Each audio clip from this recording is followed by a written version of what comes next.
Ano kumagat na guys? Nakangin ko yun. Nakakaano kasi yun. Nakakatulong sa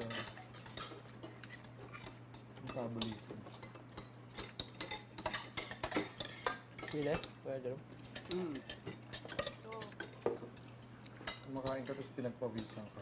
Na-burn mo yung fats mo. Kumain ka na. Pag hindi pinagpawisan. May kaibigan ko pag kumakain, talagang sobrang pawis na pawis pa yun.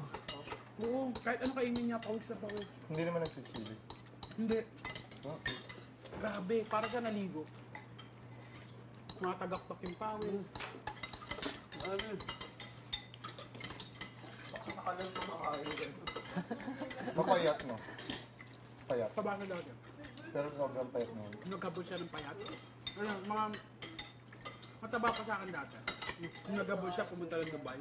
Puro gym lang siya, ganun. Hindi siya nagpicture ng katawan niya. Before and after. Ginulat niya kami pag-uwi. Yung tiyan niya nalaylay, nawala. Galing. Galing na yun. Pero magastos po. Kasi yung mga kinakain daw niya naging healthy. So Oo. kailangan niya kumain. Magastos talaga.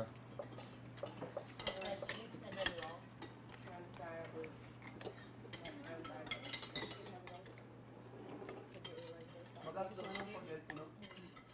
Hindi na talaga yung pagkain mo. Saka kinaubra din sa mga fast food pa. Lahat ng pagkain puro light. Saka mataas ang protein content. I like the fried tofu. Vinegar. Not fried. May merienda siya, walnuts. Walnuts Just lang. cooked, you know, like this. Ano merienda yun? Stir fry. Apple. Sabi. Mura kami sa amin. And then I make it cold. I eat it. Apple ba? Ako na lang merienda ko, ano, peanut butter tsaka cabbage. I like the Ah. taste. Napay. I don't like it raw. May tinapay. Wala. Pwede naman with Made bread. it different. Pero yung magandang with bread, yung binibili lang sobrang gaspang talaga. Oo. Sa gardenia kasi hindi pa sobrang gaspang eh. Meron pa natitira dun. Sarap yung tofu.